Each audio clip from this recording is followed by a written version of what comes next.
Hello everyone, I am Paramita Sensei and I welcome you all to my Japanese language learning class.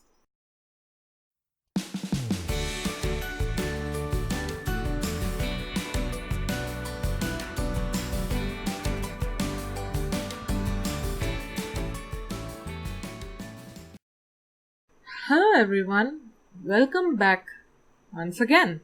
Today we'll be learning about a brief introduction to the kanji characters. So, let's get started. So, as we already know, kanji characters consist of the characters which are loaned from the Chinese characters. But that does not mean the pronunciation will be the same as that of the Chinese. There are a lot of differences that have come across due to the historical reasons. We will just see what components a kanji has. So whenever you see character which is not a hiragana or a katakana, it will obviously be a kanji character in Japanese. So in any kanji character, we have the following components: the radicals, symbol, meaning, onyomi reading, kunyomi reading. And examples is something that I wanted to show you. This is not part of the kanji, but we will see examples just to understand the kanji. As you can see, the right hand side symbol, that's a kanji. Kanjis are actually ideographs or pictographs, which mean they do not have a particular pronunciation at all times. The pronunciation may change, but the meaning is more or less kind of an idea or a concept which we get just by seeing the character. So any kanji could have radicals. Radicals are the basic building blocks of the kanji character. Just like the right hand side one, you can see there is a top portion and the below portion. The below portion is actually the kanji character for child, kodomo. But on top, if you put something, it becomes gakko, meaning a place where the children can get education. So you see, it's kind of a concept, it's an idea. Just by looking at the character, you will get an idea. The second one is a symbol itself. That's what I was trying to say, that how it's an idea. Next, we have the meaning. So based on the concept, we can have meaning. And if the kanji characters are accompanied with few other characters, then its meaning could slightly modify a bit. So we'll see that in the examples.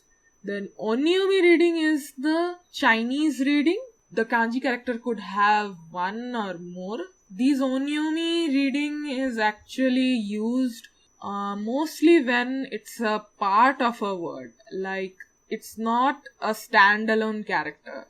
Like, we have gakko. So you could convert it to gakko. So the first gak is the symbol that you are seeing and ko is separate symbol. So most of the times, if it is like that, it is part of a word, most of the time it's onyomi reading, but not necessarily. We have to remember it by heart. There is no other option for it. Then kunyomi reading is the Japanese pronunciation. Even at times, if it is a part of word, it could be kunyomi reading at times. So onyomi and kunyomi reading we need to know, but mostly kunyomi reading is used when the kanji is on itself a word. It's not part of a word, but the pronunciation could be used interchangeably. Let's see some examples. So the first example, we have the same one. So it consists of the radical, that is the building blocks, or if we chop off kanji into separate parts, then that's what a radical is. But it's not like we can chop off any kanji into any manner or so. There is only a given set of radicals and it could be positioned in any part like left, right, top, bottom, middle, corners any portion of the kanji, but only a given set of allowed radicals are there.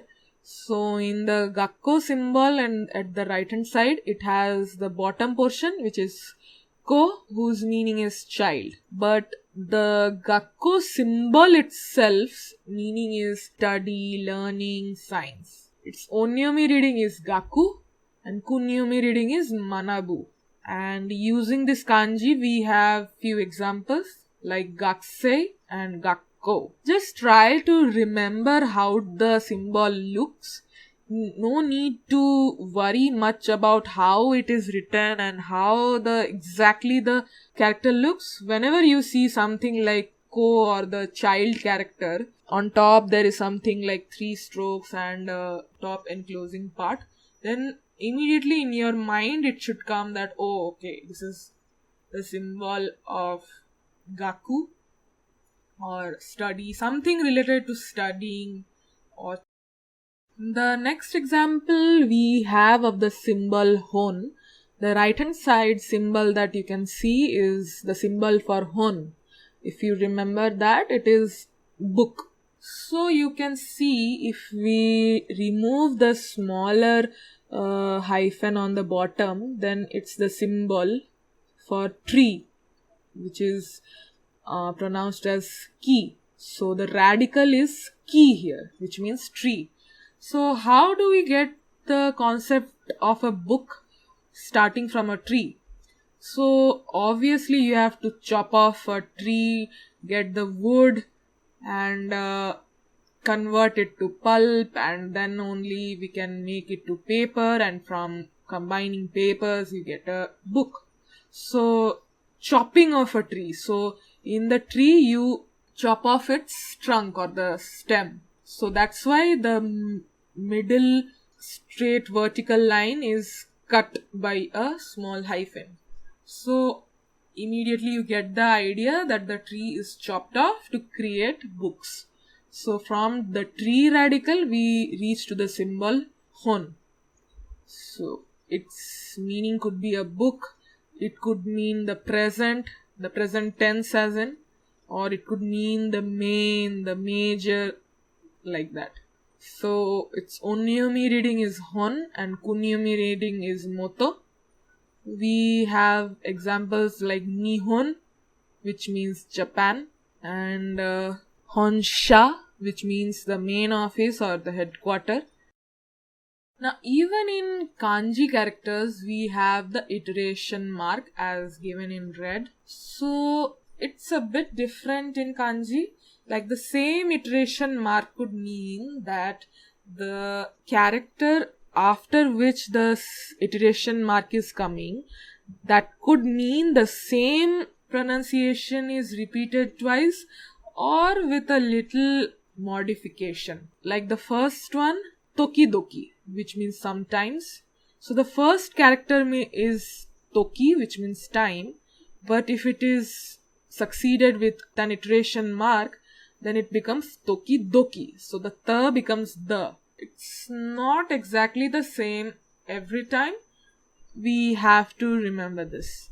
Another example we have Yama Yama. In the second example, we have the first character as Yama, which means mountain, and if it is repeated twice, then it becomes Yama Yama. So you can see this example states that the iteration mark is exactly copying the thing. So Yama Yama means many mountains.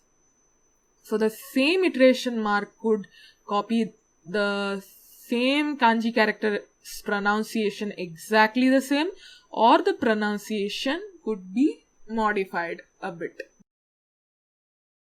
Now in today's final slide, we have a few examples. Just look at the character and try to memorize the concept behind it. Nothing else, only the concept. So starting from the first column on the left and top row, we have kind of a square box.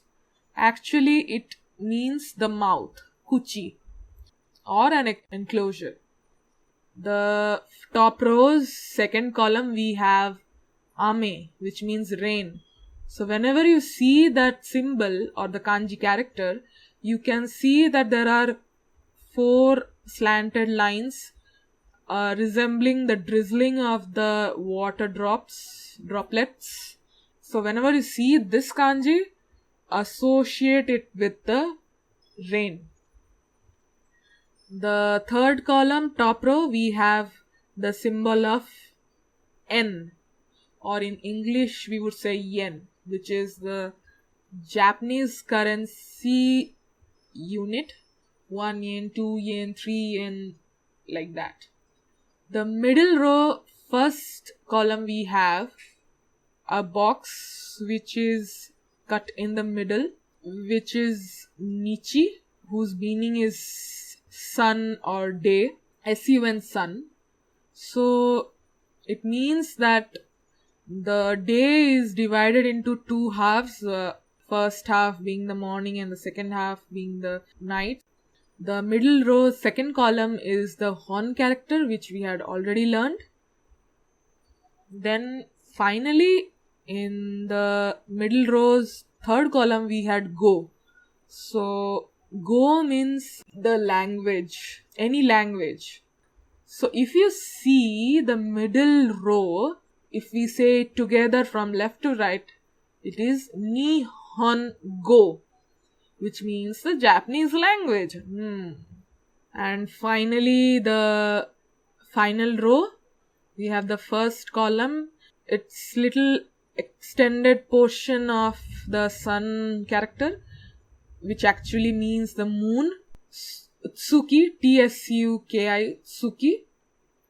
Then the last row's middle column is meaning of Tomodachi, which means a friend. And the last row's last column means Mizu, or water. So I'll go all of the characters once again. The first one is Kuchi, which means mouth or an enclosure. Then the second one is Ame, or rain. The third one is the Japanese currency yen, but in Japanese it is pronounced as N without the year sound. So N. Then the middle row we have Nihongo. Ni is sun, Hon is book, and Go is the language. Then the final row is first one moon, Suki. Second is Tomodachi, friend. And the last one is Mizu, or water. So that's it for the introduction to kanji video.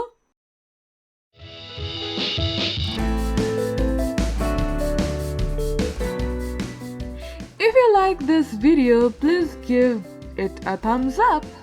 Also, don't forget to subscribe my channel and click on the bell icon to get notifications whenever I upload new videos. So stay tuned for more videos. Minasan arigato gozaimasu. Meaning, everyone, thank you very much.